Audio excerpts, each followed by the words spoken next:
It's 7 o'clock, you're watching Sky News and a special question and answer programme on the war in Ukraine. The headlines: the battle for the Donbass starts in earnest, with Moscow focusing its efforts along a 300-mile eastern front. Missile attacks continue across the country as Russia captures the first city in its major new offensive. But the city of Mariupol, key to Russia's strategy, continues to hold out against heavy attack.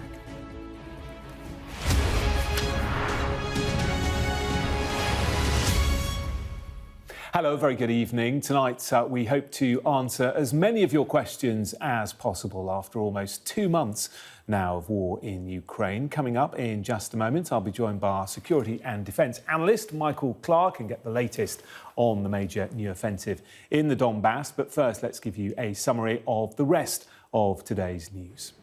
The Prime Minister has faced the House of Commons for the first time since receiving a fine from the Metropolitan Police. Boris Johnson took the opportunity to repeat his apology for breaking COVID lockdown rules. It did not occur to me then or subsequently that a gathering in the Cabinet room just before a vital meeting on COVID strategy could amount to a breach of the rules. I repeat, that was my mistake, and I apologise for it unreservedly. However, all three opposition leaders renewed their call for the Prime Minister to go, and tonight one senior Tory MP, Mark Harper, also called on the Prime Minister to resign. The heads of some of the UK's biggest energy suppliers have warned consumers' bills could become unmanageable without unprecedented government support. The chief executive of Scottish Power has said energy bills could become horrific in the autumn when the energy price cap is expected to go up again. The war in Ukraine and soaring inflation are likely to stifle the UK's economic growth, according to the latest forecasts. The International Monetary Fund says price rises caused by the invasion have resulted in surging food and fuel prices. Their analysis shows the UK faces the slowest growth and the highest rate of inflation of any G7 country by 2023. The Home Secretary has defended her controversial decision to send asylum seekers to Rwanda. Priti Patel told MPs that the plans would deal a major blow to people smugglers, but former Prime Minister Theresa May questioned the plan's legitimacy and whether it would only increase human trafficking. I do not support the removal to Rwanda policy on the grounds of legality, practicality and efficacy, but I want to ask her about one very specific issue. I understand that those who will be removed will only be young men, that families will not be... well, the Home Secretary is shaking her head, so I've obviously misunderstood the policy in that sense. But if it is the case that families will not be broken up, and the Home Secretary is nodding, does she not believe, and where is her evidence, that this will not simply lead to an increase in the trafficking of women and children? Well, returning to Ukraine now, a battle that could decide the outcome of the war has begun, President Zelensky has said. Ukrainian and Russian forces are engaging along a 300-mile eastern front, marking out the Donbass, an area made up of the Luhansk and Donetsk regions. After failing to capture the capital, Kiev, Russia has pivoted east and began with missile strikes on several key cities. And today, the major new offensive saw the city of Crimea fall to the Russians. Well, our security and defence editor, Deborah Haynes, joins us now in Kiev. Deborah, good to see you this evening. So this major new offensive has begun. Bring us up to speed with the latest developments. Yes, well, it's been a moment that the Ukrainians have been anticipating, given that Russia did have that major rethink in its war. It had hoped initially to attack Ukraine simultaneously from the north, the east and the south, achieving its objective of toppling the government. That was not to be. You'll remember Western officials thought that it could happen pretty quickly, but actually the Ukrainian resistance managed to withstand that initial onslaught by Russia to huge cost on either side. But the Russian Russian forces then withdrew from the north, from around Kyiv, completely going, leaving behind absolute devastation, it has to be said, and then regrouping, resupplying and refocusing on the east. And yes, last night, the Ukrainian president declared that this new Russian offensive was underway. It's important to note that the Donbass region has been a war zone for the last 8 years. That line of contact that you talked about has been the dividing line between Russia-backed separatists and the Ukrainian government forces. But of course, there is now this huge intensification of firepower. Neither side wants to lose. Both sides need to win. For Ukraine, of course, this is a battle of survival. Yes, they won the battle for Kiev, but they need to win the battle for Donbass. For Russia, they fared badly up in the north. And so for them to continue to maintain some kind of momentum in this war,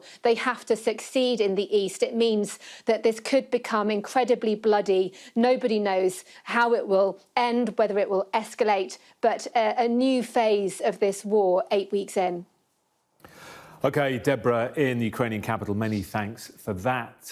Well, let's get straight on to your questions now. Security and defence analyst Professor Michael Clarke is here. Great to see you, Michael. Thank you very much for your time this evening. So our first question comes from Andy, who writes, has Russia failed to learn from their mistakes by launching this new offensive across such a wide front? Well, I mean, Andy's right. It is a wide front, 350 miles. It's nothing compared to the front they were preparing to launch at the very beginning of this process, where they were going to launch a north-south offensive across basically 800 miles of Ukraine, north to south.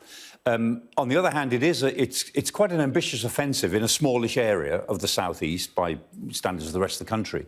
Have they learned from their mistakes? Well, we'll see.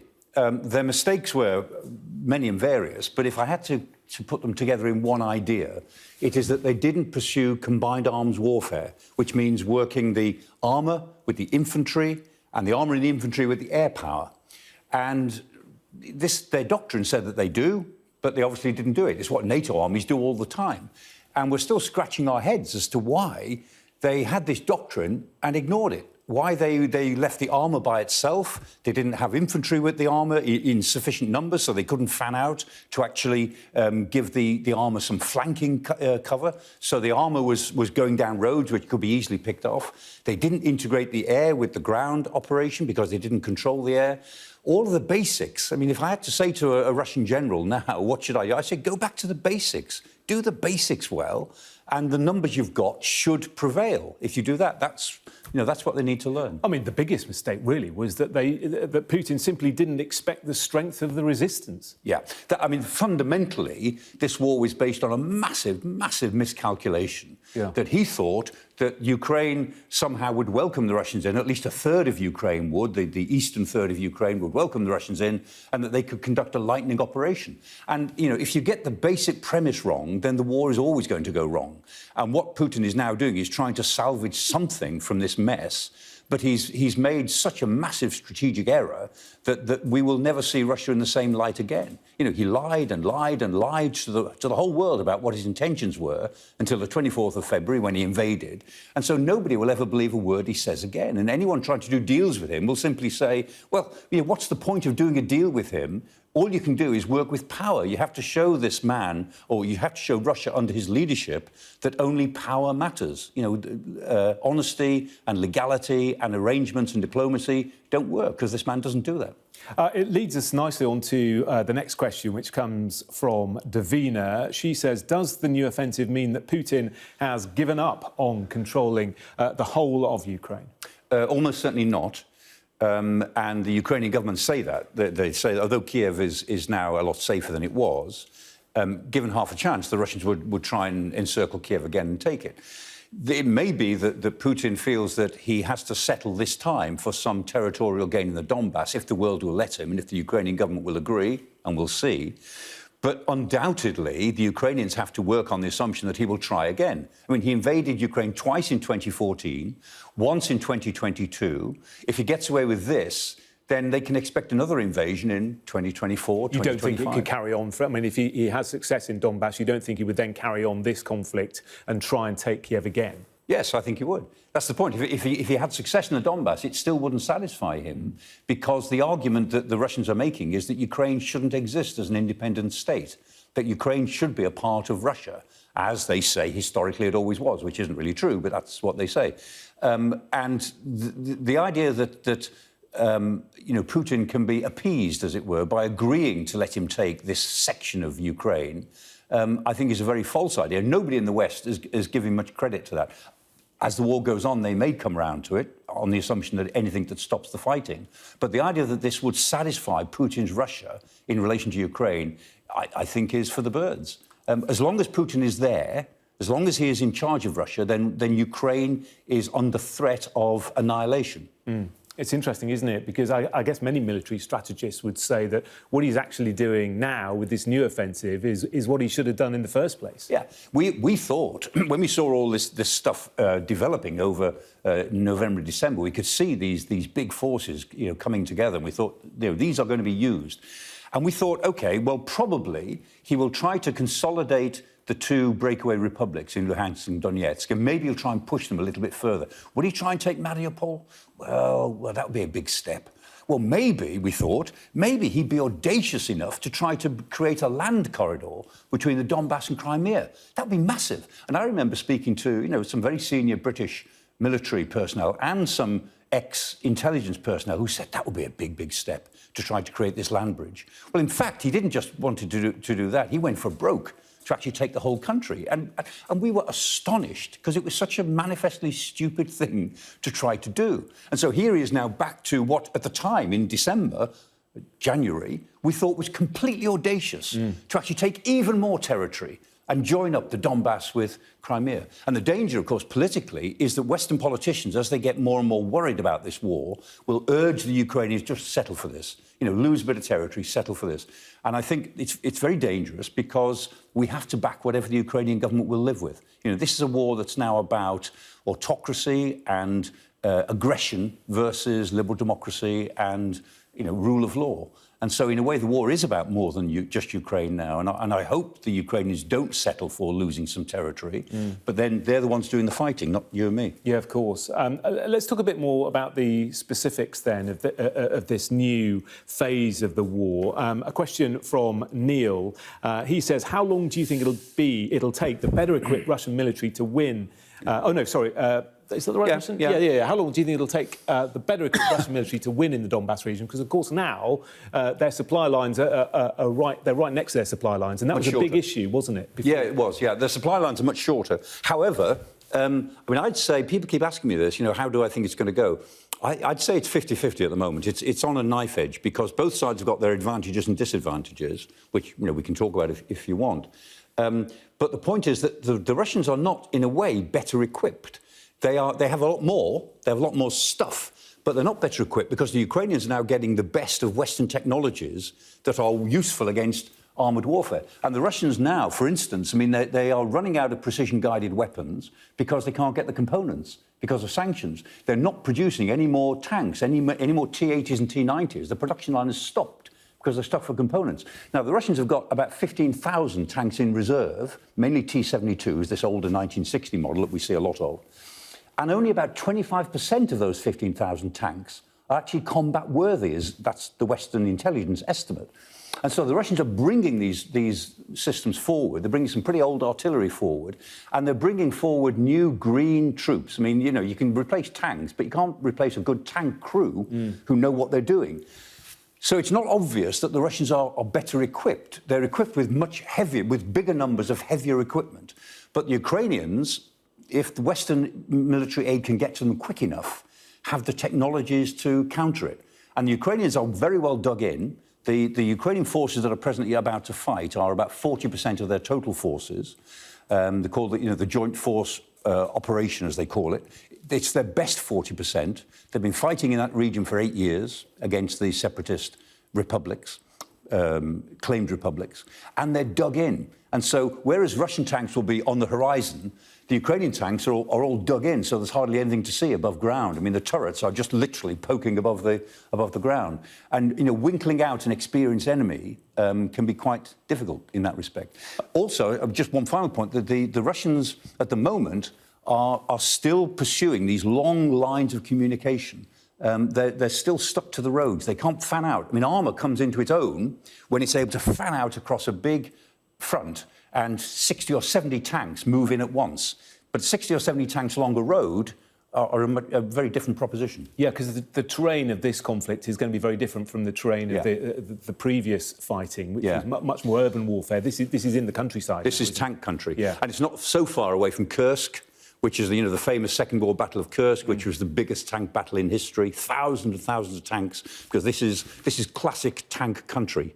Armoured warfare country. We'll talk more about the hardware in a moment. We've got another question about that. But you talked about troops, and Anna has got a question along those lines. Is there any evidence of fresh troops joining the new offensive, such as conscripts or troops from other areas of Russia? We know that Russian troops already in Ukraine have regrouped, but what about backup from elsewhere? Yeah, lots of it. I mean, there's lots of evidence.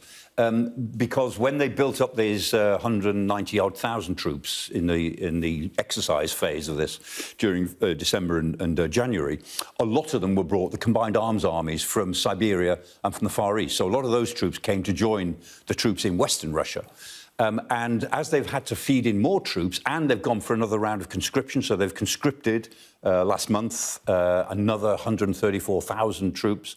There's a high proportion of them are ethnic non-Russians, so Tajiks, Uzbeks, Chechens, troops from the eastern regions. And interestingly, the BBC did a survey of the Russian casualties as best it understood them, and it took a survey of a few thousand Russian casualties where they could identify a person. And it turned out from their survey, it's a sample, but it's quite a big sample, that the majority of troops who've become casualties are non-Russian. Now, that either suggests that perhaps they're not very good soldiers, or perhaps they were being pushed to the front lines and they're in more vulnerable positions. We don't know.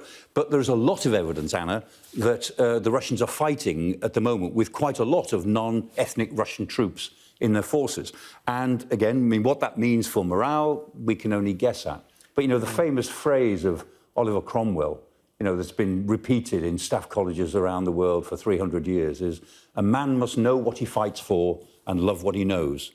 And the Ukrainians know what they fight for and they love what they know. It's not obvious that Russian forces do. Yeah, morale is a real issue, isn't it, in this war? Yeah. Great question and a fascinating answer. Let's get a question now from Alec. Is the Dnipro River a reasonable limit of advance for Russian forces, effectively cutting Ukraine in half? Yeah, it's what we thought they would do in the first phases. It was a fallback position. We thought if they can't conquer Ukraine as a whole in the first 3 or 4 days, which was the original idea, then maybe they'll go for this big push from the south, from the Crimea, up the Dnieper River. So taking Dnipro right up to Kiev in the north, because the Dnieper River cuts Ukraine in two. It doesn't quite cut it in half. It cuts it into a third and 2/3. So to the east of the Dnieper River is basically Russia-Ukraine. It's the more industrialised part, more heavily developed, and historically it was part of Russia. To the west of the Dnipro River is more agricultural. It's got a lot of new industries in those cities there, but that traditionally was Poland. So, in a sense, the country naturally could fall into a 1/3 historically, geographically, demographically pro-Russia, and a 2/3 to the west of the Dnieper River, non-Russia, more European, cosmopolitan, and so on. But they're a long way from doing that, a very long way from doing that at the moment. And, the 1/3, these 15 million people east of the Dnieper River, don't want to be Russian. I mean, Putin's assumption is that the Russians would be welcomed. And within that 1/3, I mean, about half of the people in the cities are Russian speakers. Some of them are 3/4 are Russian speakers. And in some of the biggest cities, like Kharkiv, which is the second city, Mariupol, which is the great martyr city, actually, well over half the residents are ethnic Russians. And yet they're all Ukrainians now. Has it surprised you that this is beginning before Mariupol is taken? Yeah. That's strange, isn't it? Yes, it is. It is. I mean, and Mariupol, I mean, you know, here we are on day 54, 55. Mariupol should have been taken in the first couple of days because you know, Putin's assumption is that Mariupol is ethnically Russian. Of course they'll want us there. Of course we'll just walk in. And Mariupol has now become the symbol, not just of the fighting, but of Putin's huge miscalculation. That they cannot actually get this group of 1,500, however many they are, in the steelworks to surrender. In reality, the Russians have got Mariupol now. They occupy it. They can do what they like on the surface. And they can start to redeploy troops north, which I'm sure they're going to do. But they still have this issue that they symbolically can't say that the whole city belongs to them because of this group who are underground at the Azovstal steelworks, biggest steelworks in Europe, huge area. Yeah, plenty of civilians there. I mean, it's, you know... A lot of civilians are down there with them, apparently. Yeah, we've seen footage of that today. And finally, for this part, let's get a question from Chris. Interesting, this, because it does play a part. What is the weather like in the Donbass region at the moment, and how will it affect both the Russian and Ukrainian forces? Yeah, I keep up with the weather, and I was looking at the weather this week for Slavyansk and Mariupol is a bit colder than it was last week, so it's 11, 12 degrees, not 18, 90 degrees, but it's going up towards 18, 19, 20 as the summer develops, and it's cloudy and wet. There's quite a lot of rain around at the moment. In terms of armoured warfare, the two times to fight in armoured warfare in Ukraine are in the winter, when it's frozen, or in the summer, when it's very dry and hard and dusty, because Ukraine has pretty hard, pretty big summers. The time not to fight is in the spring and the autumn, where everything goes soft. And that's where we are now. We're in the spring, so it's wet, it's claggy.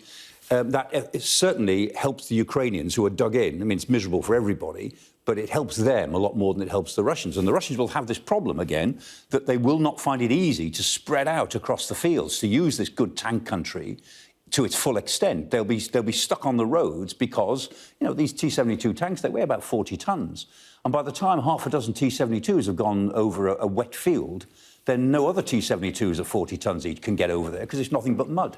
That's the problem they face. So the weather is for the Ukrainians is preferable than for the Russians. The Duke of Wellington's armies, they got rained on tremendously in Spain and just before the Battle of Waterloo, and it aided their morale.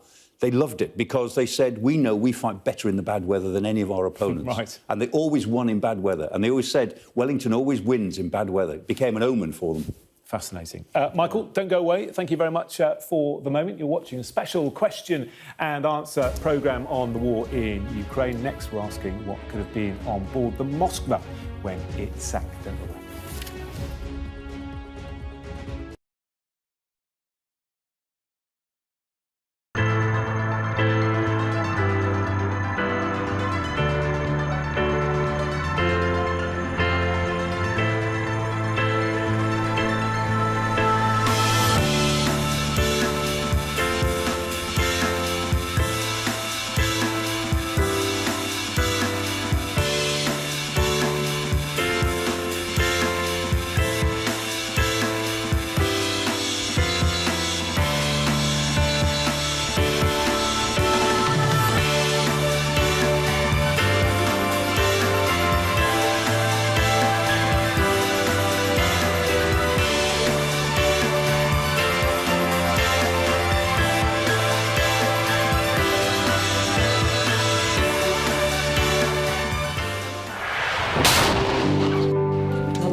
Going on. I'm Alex Crawford and I'm Sky's special correspondent based in Istanbul. This is what makes the job so fantastic.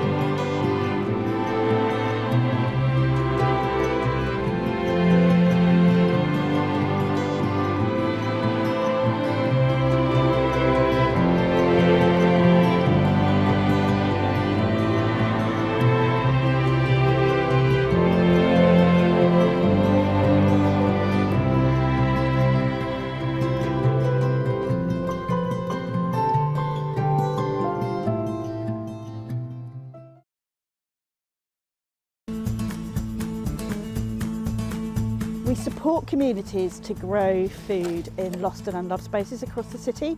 So our main kind of driving force is to get people growing.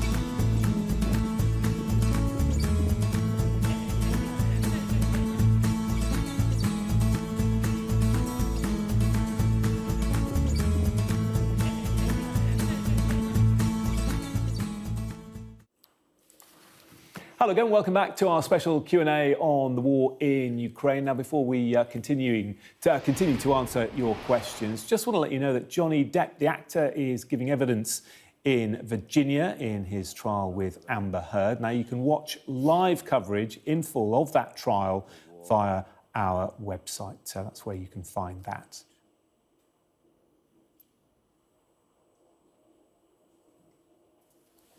OK, I'm with Professor Michael Clarke and your questions on the war in Ukraine. Now, we've got a question here from Ron, Michael. Is it inevitable? Now, interesting, I don't know how we interpret this question, but is it inevitable that Russia will engage with neighbouring sovereign states who are members of NATO? Yeah, I'm not entirely certain what Ron means by engage, because normally when we say engage, we mean diplomacy, we mean, interact with. And, I mean, the Russians are doing that all the time because that's part of the game of nations where diplomats come and go in their embassies. I suspect that what Ron might mean is, will they, as it were, come up against members of NATO in a more conflictual way? I suspect that that's what he means. And the point is that it already is, because the three Baltic states, Estonia, Latvia, Lithuania, and Poland, in relation to Belarus and Russia, already have very close. I mean, they already have borders with Russia, Russia or Belarus, in effect. And so, I mean, Russia is already, as it were, right up against some NATO states. And of course, if Sweden and Finland join NATO, which they've said that they will ask to do on, I think, the 10th of June, and they will be almost certainly accepted very quickly, then there'll be an even bigger border between NATO states and Russia. And that really bothers the Russians because, as we've said before in these conversations, Putin's got a very 19th century view of 21st century problems. I mean, that's what Angela Merkel said about him. He's a 19th century thinker. And so he thinks about power and security with a map in front of him. Stalin used to use a globe. He used to plan his campaigns on a huge globe. That was his ambition. And Putin is similar. And so he sees territory as fundamental to security. It's not a very modern way of thinking. And so for Putin, where boundaries are drawn really matters to his sense of security and insecurity. And so, yes, one of the things we're going to have to live with now, from now on, because the world is a different place because of all of this, and one of the things we're going to have to live with is the idea that there is a Cold War between Russia and the rest of us. We're in Cold War II. We didn't ask to be, but now we are. And these boundaries between Russia and NATO nations will be very sensitive and they'll be prone to crises.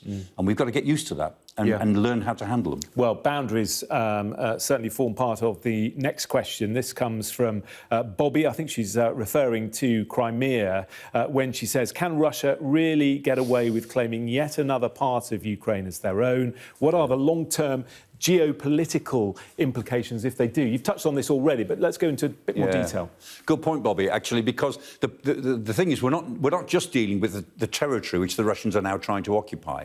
This time round, compared to 2014, it's been done in such a way that the gloves are now off, because the Russians, this is a completely unprovoked attack. There is no sensible justification for it. It's based on lots of lies and evasions about the nature of what was happening in the Donbass. It was a long campaign that was building up. British and American intelligence, or actually I should always say American and British intelligence, they took the lead on this. They had an idea, well, a pretty good idea, what was going on last October.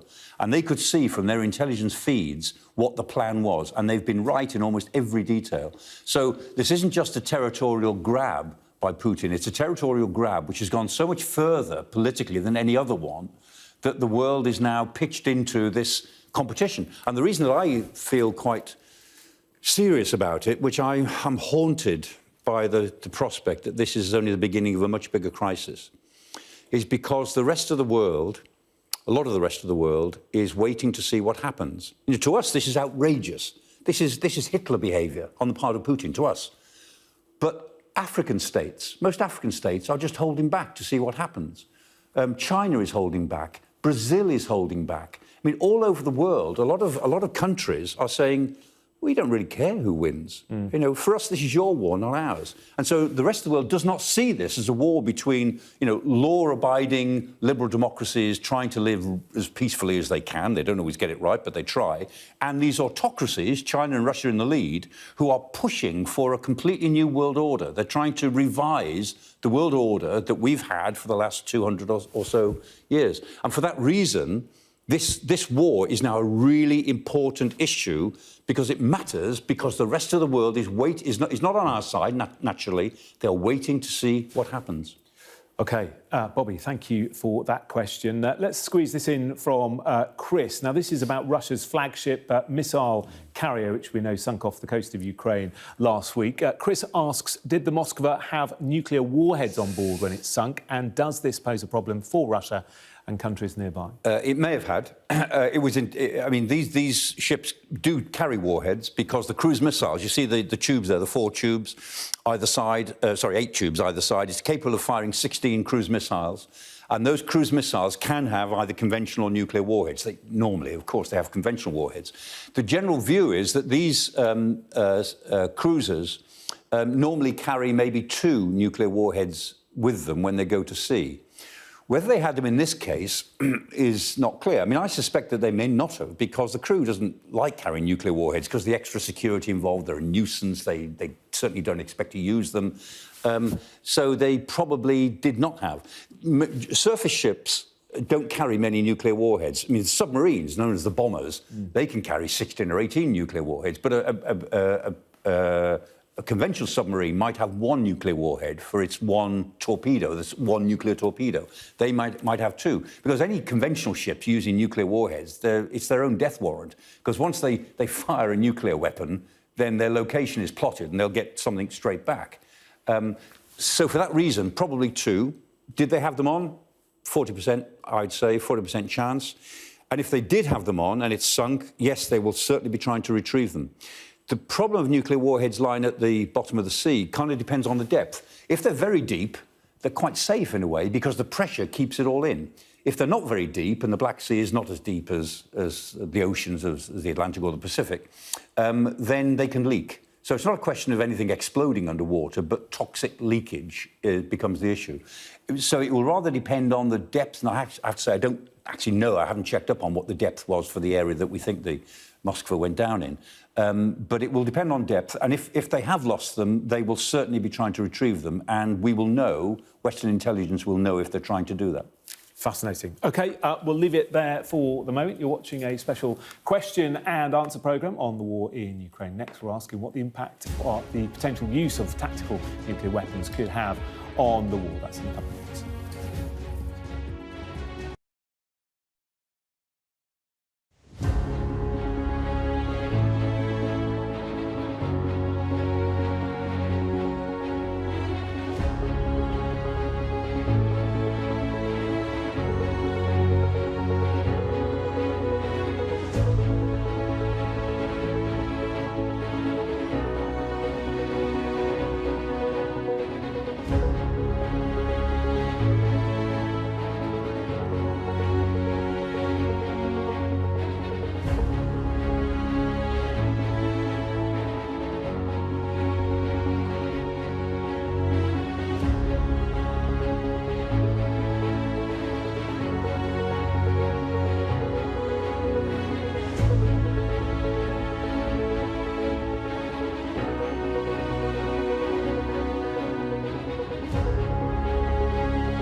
Hello again, welcome back to our special Q&A on the war in Ukraine. Before we continue answering your questions, another reminder, Johnny Depp is giving evidence for the very first time in Virginia in that trial with Amber Heard. You can watch live coverage of the trial on our website. Go to news.sky.com and you can also scan the QR code on your screen right now. And that will take you straight to our live blog where our entertainment reporters will bring you all the latest. If you want to watch that live feed, go to our website right now.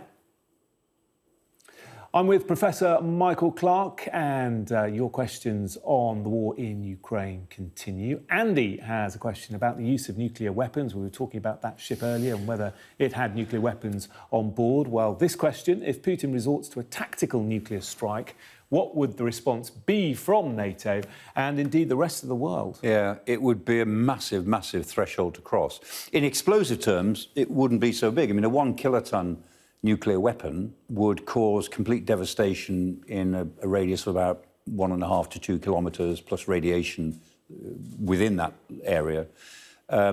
So you're not talking about massive amounts of destruction as such, if you're talking about small tactical nuclear weapons. But of course, the psychological barrier would have been broken that you're using nuclear weapons. And of course, once you start to use a 1 kiloton, then it makes sense then to go to a 20 kiloton and you're on the ladder.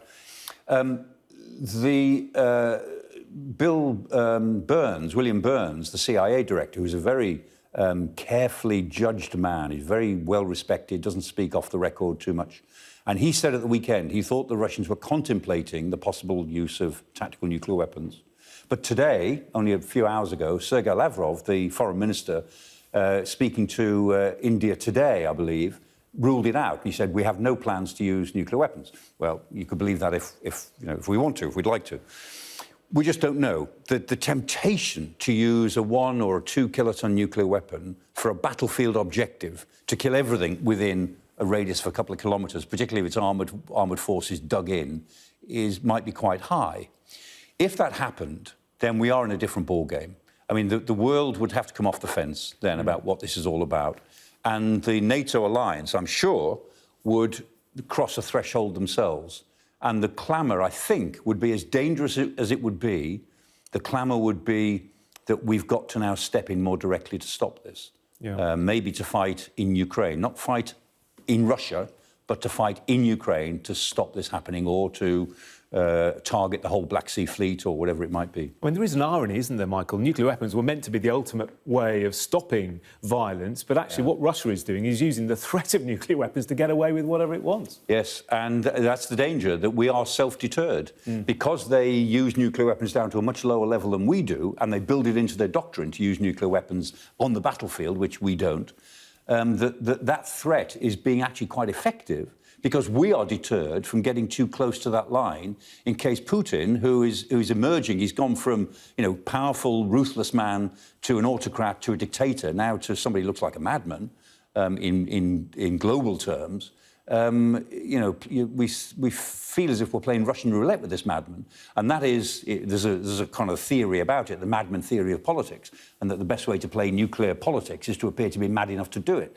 And he may have entered that realm at the moment, and we are now self-deterred from getting too close to that line. And I have to say, Andy's point is it didn't seem relevant a month ago, and now it does seem relevant, and that's very, very worrying. OK, let's move on to a question from Louisa. How does the Russian military know what targets to hit to cause so many casualties and deaths? Well, a lot of the targeting is genuinely military, but they don't care whether there are civilian facilities near it. And then a lot of their targeting is not very accurate because a lot of what they've been doing is using their 152mm artillery, which is old 1960s style Cold War artillery. Most of the pieces were made in the 1970s, 80s, and that's not very accurate either. However, the Russians also believe, as we know from Chechnya and from Syria, in deliberately targeting civilian facilities as part of their strategy to actually reduce the sense of resistance in a city. And famously in Idlib, in Syria in 2019, with their Syrian allies, or the allies of President Assad of Syria, they targeted 24 hospitals before they began bombing anything else. It was astonishing. And the world sort of shrugged its shoulders almost. But 24 hospital facilities were the first targets. And those coordinates were given to them by the aid organisations who said, please respect these hospital facilities, please respect these coordinates. And they used them to bomb them. So the Russians do have this entirely ruthless idea that if you're going to take a city, then you have to reduce civilian morale, and the first thing you do is go for the infrastructure, the medical infrastructure, and then you take out the targets you think you need to take out, and you don't worry too much about whether they're military or civilian. That's how it really happens. We've seen an example of that in the last 48 hours in Lviv, you know, which has been a city relatively unscathed, where many people have fled to. And, of course, by sending a missile in there, you're also sending a strong message. I mean, we beat ourselves up in the West about civilian casualties in Afghanistan and Iraq, and so we should. But the huge difference is no Western forces, I can promise you, have ever gone out to attack civilian facilities. They have sometimes hit civilian facilities, either accidentally or because the intelligence was wrong, or because somehow it became unavoidable, or it was a knock-on effect of something else. But the Russians do deliberately attack civilian facilities, the West doesn't. And there is no moral equivalence between the two, even though civilians suffer whenever any of our forces get involved. OK, the next question sort of leads on from that. It's from Marianne. Is now not the time to give Ukraine the air capability to assist their defence? I mean, they've been calling for us to help close the skies, as they say, right from the start. What are your thoughts on that? The war in the Donbass now, this offensive which is developing, is going to be fundamental to what happens. As I said before, you know, what happens is critically important now to the way the world is going to go in the next 30 or 40 years, because the rest of the world is watching to see who prevails. And my view is that we should give the Ukrainians everything they can handle, give them everything that they can use usefully. Now, I think a no-fly zone isn't the way to do it, because it won't address the real problems of cruise missiles that the Russians are using, or the artillery, which is what's causing most of the damage. However, I think we should give the Ukrainians as much of the air defence capabilities they need. They've also already got an S-300 system from Slovakia, and if there are more S-300 systems available, which there are, in Eastern Europe, NATO Eastern Europe, they should be given, plus everything we can provide for them, including, I think, the fighter jets that they can use. The MiG-21s are the big symbol, of course. They're not the most useful to what they want. They really need Su-24s, which are the ground attack aircraft. And if we could provide them with plenty of Su-24s, that would make some difference. But my own sense is that this has reached a point where the West should, because we're crossing threshold after threshold, giving them a bit more of this and a bit more of that, and we're worrying about it and going up the scale, as it were. And now it's reaching this critical point. I think give them everything they can use, is my view. Interestingly, in the last few minutes, the United States will send more artillery to Ukraine. The president has been telling reporters, that's following his call earlier with allied leaders over Russia's invasion, asked if the United States would send more artillery to Ukraine. Biden said... Yeah, they give them the 155s. They use the 152 millimetres calibre, and NATO normally uses the 155s. These are heavy artillery, but they're very good. And if you can give them 155s, they need to get used to the system, because it's a little bit different to the 152s, but it wouldn't take long to master that. And to give them plenty of 155 howitzers. Training them, won't there? I mean, sorry? There'll be Americans on the ground training them. There will, I guess, in maybe Poland or Romania. Yeah. You don't need much training on that. If you can run this is tracked artillery, so it looks like a tank, but it's got a very big gun on it. And the 155mm guns are very good. They've got a good range of 20, 25 miles. It would outrange Russian guns, because most Russians are 152s, and they've got a range of about 18, 19 miles, effectively, depending on conditions and so on. So if we could give them enough... But, I mean, the Americans transferred, I think it was 18 howitzers, or said they were transferring 18 howitzers this week. If they go straight into the Battle of the Donbass, in 2 or 3 weeks' time, there'll probably only be 3 or 4 of them still operational, because you just use up this stuff. It gets hit. It gets targeted. And, you know, the rate of attrition is huge. The rate of usage in this, you know, modern warfare, high-tempo warfare, and we haven't seen this for years and years anywhere in the world. This high-tempo conventional warfare goes through equipment like nothing. We've talked about air defences. Let's talk about the sea. This question from Kamak. Can international waters be closed off too, so that ships and submarines can be targeted? Well, yes, I mean, the Black Sea can be closed. In effect, it is closed off by the Treaty of Montreux of 1936, which is because Turkey physically occupies the Bosphorus, the straits that lead into the Black Sea from the Eastern Mediterranean. So those straits belong to Turkey. And in 1936, the Treaty of Montreux specified that Turkey could close the straits to warships if there was a conflict going on in the Black Sea, or it could close the straits to warships if those warships posed a threat to Turkey itself. It has a responsibility to keep the strait open for merchant ships, or only to close them in very special circumstances to merchant ships. So the Black Sea could be closed, and in reality, Turkey has said they will not allow any more warships through the Bosphorus into the Black Sea, but they will allow warships in the Black Sea now to go out again. And so as the Ukrainians said after the Moskva, they said, look, there's nothing to stop you leaving the Black Sea. You can't bring any more in, but you can go out. The Black Sea can be closed off, and effectively it is closed off. But the Russians, they dominate it. They've got a fleet there of, at least 30 important ships, not capital ships and other useful ships, landing assault craft and so on, and submarines. Could they be targeted? Well, they could be targeted if the West was prepared to undertake that. And, one of the things I have wondered about recently is how bad could this war get before Western forces in the Eastern Mediterranean and flying from Western bases just took it out. I mean, we could destroy the Black Sea Fleet in 24 hours if the West decided to do that. Yeah. But that would be making war on... Yeah, and it goes back to what you were saying before, doesn't it? It's about where is that line? Exactly. Where is that exactly. line? OK, thank you for the moment. You're watching a special question and answer session on the war in Ukraine. Next, we're going to be asking what capacity does Ukraine have to launch assaults on Russian soil?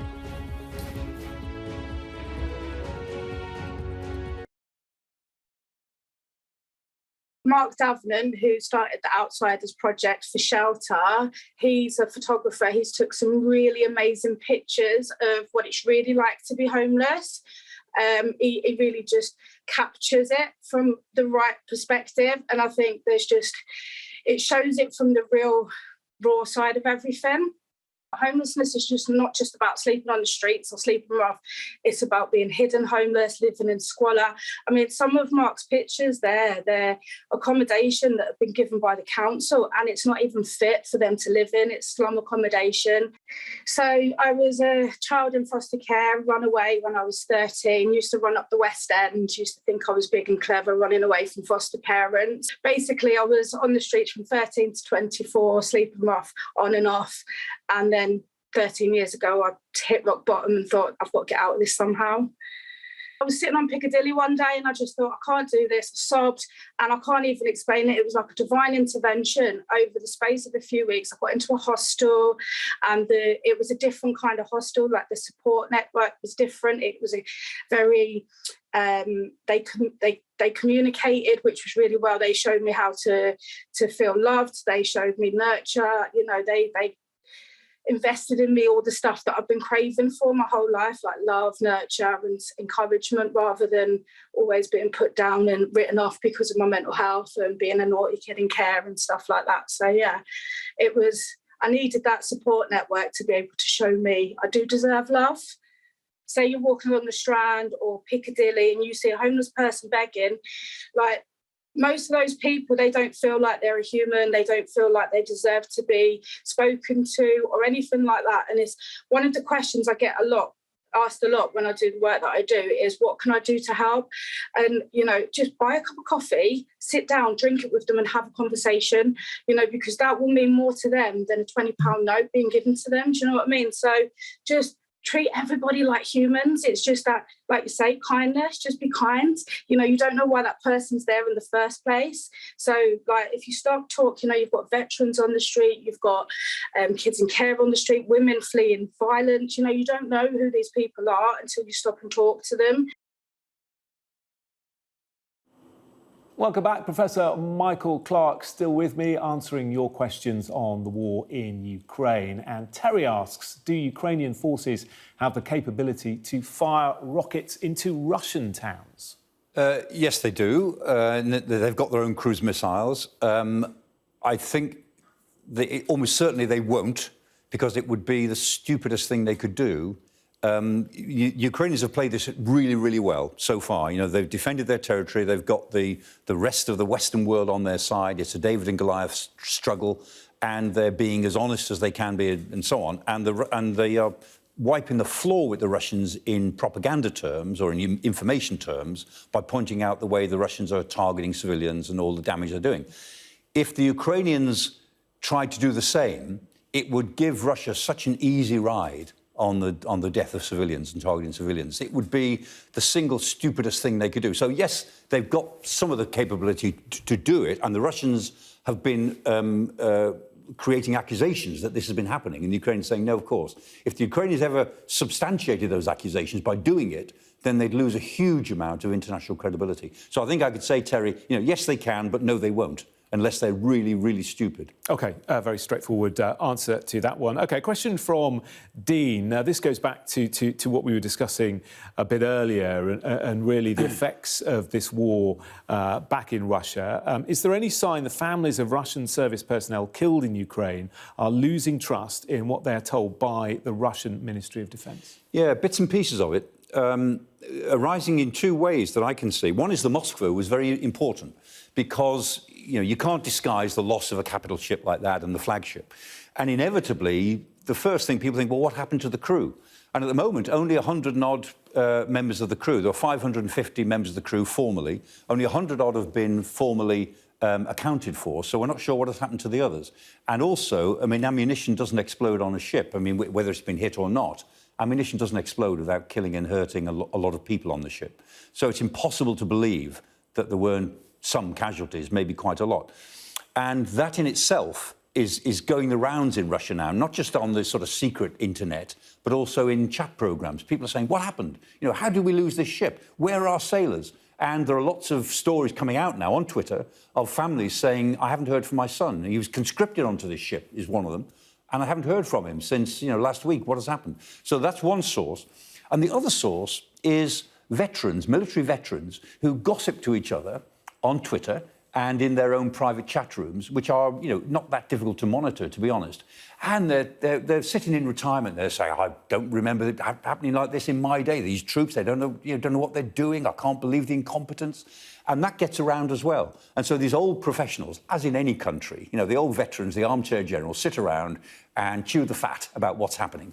And they've got an awful lot of fat to chew in this case. Yeah. So it's filtering through. However, the fact is that when troops are engaged, when Russian troops are engaged, of course there's a rally around the flag sort of effect. Nobody wants to see their troops hurt and killed, and they all want to believe that what they're doing is somehow important. So the Kremlin can hang on to that, but I think when that image cracks, I think it will crack quite quickly and probably quite dramatically. Yeah, talking of images, Ben has an interesting question about Russia's Victory Day. Will the war in Ukraine end by May the 9th? Because there has been a lot of talk about this, that whatever happens, Putin may well declare victory on that date. Yes, and May the 9th, the victory parade, it's not just a parade with all the weaponry going past the stand on Red Square, it's the speeches. Lots of speeches. Of the weaponry. Yes, exactly what they've got. So May the 9th will be, all of us Kremlin watchers will be watching a lot to see what happens on May the 9th. Will the war end? No, it won't. And the Ukrainians certainly are not going to be rolled over in the Donbass, anything like before May the 9th, for certain. But Putin will claim, I'm sure, that if the objectives have been achieved, they've safeguarded the Russian speakers in the Donbass, and that there is still more to go. What I will be interested in when I read his speeches or the translations of his speeches is whether he is then claiming that this now is the first stage in the big war that NATO is waging on the Russian people. Because that's the line, that it's not really about Ukraine, it's about NATO's war against Russia, which goes back a long, long way. And I think if we see that in his May the 9th speeches, then I think we'll know quite a lot about what they think of as the next phase. OK, we've just got 1 minute left, and I want to get this question in from Seb. Could Russia run out of long-range missiles or artillery? Yes to missiles and no to artillery. They've got lots of artillery, Cold War stuff, mainly for these 152s and the 120s that they've got, the artillery pieces. Missiles, yes, because they're struggling with components, and they're not producing as many missiles as they want, which is why they wanted some from China. And it goes back to the old idea. We used to say years ago, that any war in Europe will be a come-as-you-are war. you know, you'll have to fight with what you've got on day one. It's not true, because now this war is going on long enough, it will test the industrial capability of Russia to gear up for what could be quite a long campaign. And it tests the Western ability to actually supply Ukraine with what they need. So the come-as-you-are war is a thing of the past, I think. OK, and on that point, we will leave it. Professor Michael Clarke, thank you very much indeed. And thank you too for all your questions. Fascinating hour.